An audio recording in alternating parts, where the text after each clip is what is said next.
L-impjant ta' Sant'Antnin Fitilajn se jingħalaq darba għal dejjem u se jsir park għal familji, ħabbar dan il-Prim Ministru u mexxej Laburista Robert Abela waqt intervista għal Pinnies mill-editur ta' Malta Daily kien kutajjar f'Marsa Xlok. Il-Prim Ministru tenna li l-applikazzjonijiet daħlu quddiem l-awtorità tal-ippjanar biex dan isir spazju ieħor miftuħ għal familji Maltin.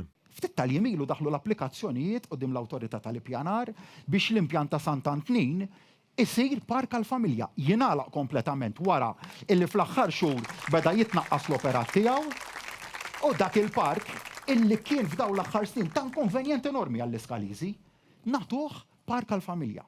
Dwar l-iskeda nazzjonali tal-iskart, il-Prim Ministru Robert Abela semma wkoll li dan wassal ftit jibsaħħtu fir-riċiklaġġ f'pajjiżna hekk kif fl-aħħar ġimgħat dan żdied b'35%.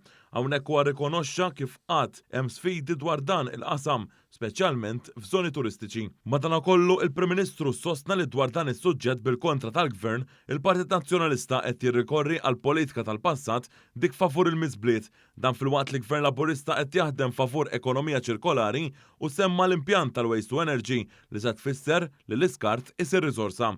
Dwar il-miżbliet Dr. Abela irrimarka wkoll li taħt dan il-Gvern dawn inbidlu fi spazji għal familji fosthom Bitfulija u l-Qorti Mfawdex. Tul intervista il-Prim Ministru ġie mistoqsi wkoll dwar il-ħaddiema barranin f'pajjiżna. Hawn il-Prim Ministru wkoll kellu aħbarijiet importanti dwar it-temping agencies, l-aġenziji li jġibu l-ħaddiema barranin jaħdmu f'pajjiżna. Bħalissa propju qed ninsabu fil-proċess li jiġi abbozzat qafas regolatorju ġdid għal dawn it-temping agencies. X'inhu ma temping agencies? Huma dawk l-aġenziji meħtieġa għal pajjiż għaliex jipprovdu riżorsa umana li hija imprezzabbli għal pajjiż imma meta jaħdmu bil-qies u fl-isfond ta' qafas regolatorju li huwa wieħed robust. Sostna l-aġenziji Jobs Plus u Identity Malta għaddejjin bix-xogħol biex jaraw li l-ħaddiema barranin ikunu f'xogħlijiet li hemm nuqqas ta' ħaddiema fihom. Dan anke biex iwarrab sitwazzjoni ta' ingaġġ bla doċċ u bla rażan ta' ħaddiema barranin u fejn mhux meħtieġ. Fil-fatt Dr. Abela spjega li l-ħaddiema barranin irdu jgħinu fl-iżvilupp ekonomiku ta' kwalità biex l-ekonomija Maltija tkompli tikber waqt li l-Maltin u l-Awċin ikollhom kwalità ta' ħajja aħjar. U sostna wkoll li l-komunitajiet irdu jkunu siguri u notfa dan anke permezz tal-preżenza qawwija fit-toroq mill-forza l-ordni. Il-Prim Ministru qal ukoll li l-Gvern se jkun qed jappoġġja iżjed lill-Kunsill Lokali favur ibliet u rħula sbieħ. Dwar l-olli tal-ħajja, Dr. Abela qal li pajjiżna qiegħed jiġġieled din l-isfida bis-sussidji b'saħħithom fil-prezzijiet tal-enerġija u l-fjuwil. Deċiżjoni oħra strateġika kienet li nżommu il-prezzijiet tad-dawl stabbli u tal-ilma.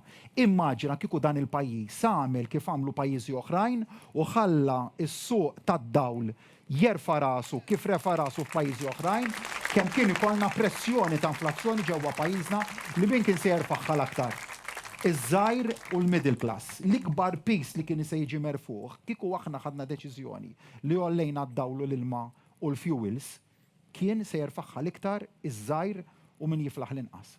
Dr. Abela irrimarka li l-Gvern se jippreżenta budget ta' kuraġġ u direzzjoni strateġika ta' viżjoni għal 10 snin li ġejjin u assigura l-għajnuna favur prezzijiet stabbli ta' enerġija se tibqa' filwaqt li se jittejjeb il-mekkaniżmu addizzjonali għall-għoli tal-ħajja lil familji vulnerabbli anke kif rata l-inflazzjoni mistennija tonqos.